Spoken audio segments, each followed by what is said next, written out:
بسم الله الرحمن الرحيم. الحمد لله رب العالمين، والصلاة والسلام على سيد الأولين والآخرين، سيدنا ونبينا وقدوتنا محمد صلى الله عليه وعلى آله وصحبه أجمعين. أما بعد، السلام عليكم ورحمة الله وبركاته. خبجمتوتا وتفتوتا فنوسكنا قصص الأنبياء. الحمد لله فارون كربيتي كنقها ولتدبنه barumsa keenya dabre kutaa diidamaffaa keessatti seenaa nabi saalih kutaa lammataa keessatti seenaa nabi saalih irra rabbiin ummata saalih gaafa nabiyyii isaanii saalihii kana dhugoomsuu didanii kijibsiisan ummata thamuud kana rabbiin akkamitti isaan halaake, sababa maalii irratti rabbi isaan halaake kan jedhu seenaa keenya dabre keessatti dubbannee dabarsine. garuu mee har'a xumura seenaa saalihii hogguu wajjilaallu rabbiin subhaanahu wa ta'aalaa erga ummata san isaan halaakee nama rabbi subhaanahu wa ta'aalaa nabiyyii isaanii itti ergee isaan dhugoomsuu didan hunda isaanii wanta kaafira ta'e tokkollee dachii irratti hin hambisne nama rabbitti amane malee rabbiin lafarraa dhabama isaan taasise jechuu. rabbiin achi keessatti nabiyyii isaatii fi nama rabbitti amane rabbiin ajaabaa suudhaan ummata san hunda isaanii rabbiin lafarra dhabama isaan taasise.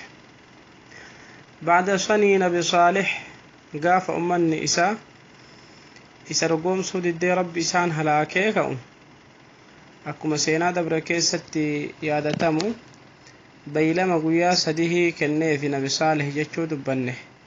guyyaa sadi booda halaakni isaaniitti bu'ee halaakamanii erga dhumatanii reef isaanii badhee ciisu nabi saalihitti dhufee maal jedheen aayat tawfiiq keessa rabbiin qur'aana keessatti hogguu dubbatu maal jedha suuraa A'raaf keessatti فتولى عنهم وقال يا قوم لقد أبلغتكم رسالة ربي ونصحت لكم ولكن لا تحبون الناصحين.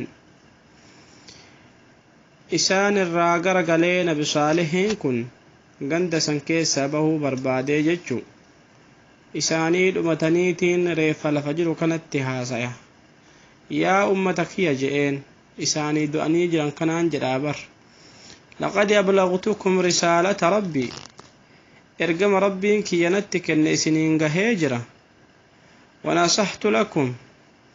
tola guddaa isiniif oolee nasihaa guddaa isinii godhee isinii dhaamee jira karaa naamijjaa'u hundaan daandii hundaan isinitti dhufee nasihaa isinii dhaame walaakin laa tuhibbuuna annaasihiin isin garuu nasihaa kiyya fudhachuu diddanii jibbitanii dhiistani.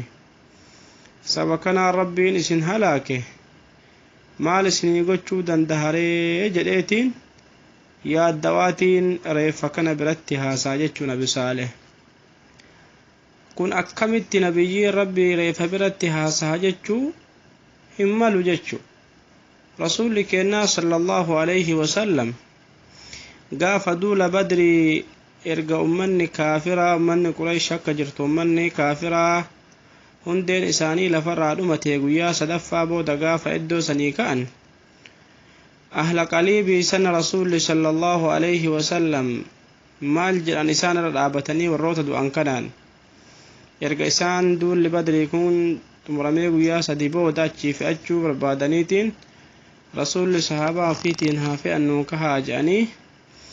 aakhira halkanii irratti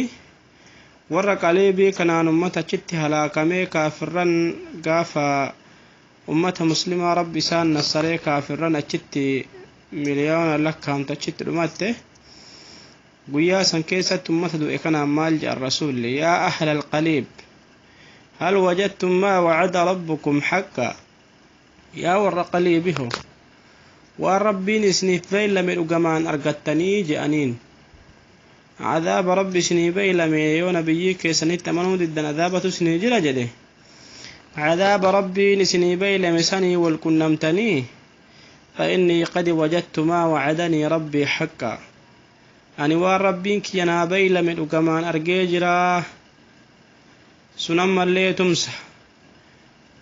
إن تنصروا الله ينصركم يوك ربي تمستن تات رب سنتم سجده بيلما في ربنا قوتنا تمسجرا إسنو بيلما كيسني والكنمتني وقال لهم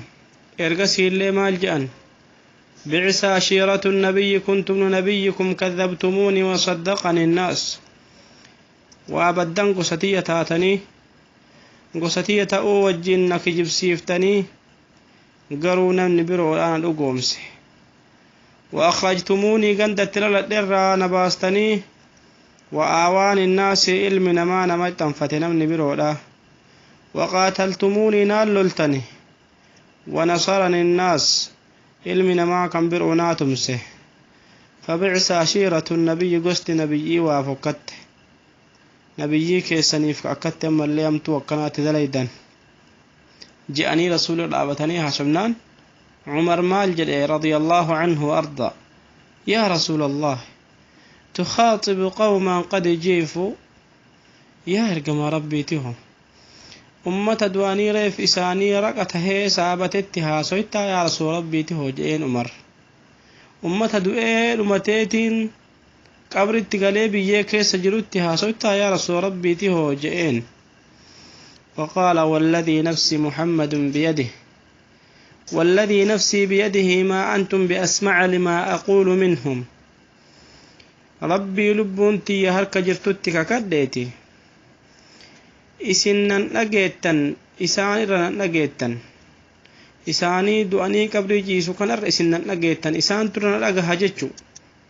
إسني نبلا جرتني نجيتن كان جالا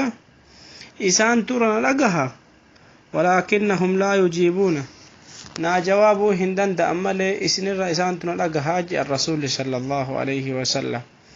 كان عبدو عن اللي نلغا هجتشو نبي صالح اللي أكدت أمتا فيك دو إجرتي أنتو لا قد أسني أولينا سيا قد أسني ياده قروا إسني ددني كفرتني مال إسني قدشو دنده جتشو الآن دبته نبي صالح اللي إدو سني كأي أمتا سنبرا ديمه بني نبي صالح ربين أكدت لفرا هلاك تاهسه قند سانين قند حجري كان رسول ربي صلى الله عليه وسلم قاف دولة تبوكي ديما قند سن قبطا في حجري كانت تيتشو قبطانيتين صحابة وجين قند ثمودي كان قبطاني علمنا ما صحابون ويا سن كيسة بئري قند سن كيسة جرو إرى بشا ورابطاني لقود آف ورابطان akkasuma ammoo qamashaallee ittiin qamashatan harcee qabatanii deemaniin kana qamashaa ittiin qamashatan bishaan san waraabbatanii isaan ammallee nyaata bilcheeffachuu eegalan rasuulli hogguu kana argani ergasii ummanni akkana godhaa jira bar jechuu rasuula himnaani rasuulli hogguma san kaanii maal jedhan fa'ahriqul qudur wayitee itti danfifattanillee jigsa mucalliful ajiina al-ibil qamashaa bishaan kanaan qamashattanillee gaala keessan nyaachisa akka ofii hin nyaanne je'anii rasuulirraa dhooggan deemaa kaanee haa deemnu ganda kana keessaa je'an bi'iriin kun je'aniin bi'irii gaalli isaanii gaalli nabi saalihii irraa dhoydu ونهاهم أن يدخلوا على القوم الذين عذبوا أمتك ربين إسان قطعت كان الرد سينو كان رسول لسان نووني بشان كان اللين فيدمنا جأن ماف إني أخشى يصيبكم مثل ما أصابهم فلا تدخلوا عليهم أنين صدادا وانت إسان توك إسان توكا أذاون إسان توك إسان توكا صدادا بشان كان الراليه النقنا قند كان الليه سيننا يوبو تمالي جتشور عن دبة الرسول صلى الله عليه وسلم حديث برو كيستي حديث صحيحين بخاري مسلم كيستي مالجان لا تدخلوا على هؤلاء المعذبين أمة ربي نسان عذب سائرة سيننا إلا أن تكونوا باكين يوبو ياسين تمالي أكنا الكاتنيه سيننا وقوغان دسان سينتن بوهاتين سينا فإن لم تكونوا باكين فلا تدخلوا عليهم يوكا همبون تحت غندسن وقو سينتن ganda san akka hin seenne ayusiibakum mithlu ma asaabahum akka wanti ummata san tuqe isinin tuyne ganda kanarraa of eegaa jechuu rasuulli gaafa duula tabuukii deeman ganda hijrii kana keessa bahanii ardii sanitti jecha akkanaa sahaabaa ofiitiif rasuulli dhaaman sallallahu alayhi wasallam. kanaaf biyya hijrii keessatti hanga ammaa gandi isaanii beekamaa jechuu ummanni saalihii kan akkatti umriin isaanii ummata akkaan dhedheeraa ka rabbiin isaan halaake. ummanni kun dheerinna umrii isaanii irraa hogguu mana dhagaan ijaaratan osoo nam tokkochi har'a yoo mana dhagaan ijaarate osoo inni idmee dheerachuu irraa osoo hin du'in manni sun bututee dhumata dhagaan sun. ergasii maal godhan gaara keessatti dhagaa gurguddaa hamma wahii gahu kanniin harka ofiitiin qoraniitiin akka manaa taasifatanii keessa galan. umriin isaanii waan dhedheeraa taheef manni yoosuu jiga waan taheef isa kanaaf rabbiin qur'aana keessatti watanhituuna min aljibaali jedhe gaara irraa qorattanii mana taasifatanii keessa galtaniimi jechuu rabbiin irraa dubbate qur'aana fi keessatti وثمود الذين جابوا الصخر بالواد جاء رب الله آية برو كيست الله دبته أمة ثمود kan nagaa laga keessatti qoratanii mana taasifatanii keessa galan jechuu rabbiin dubbate. ummata akkaan quwwaallee qaban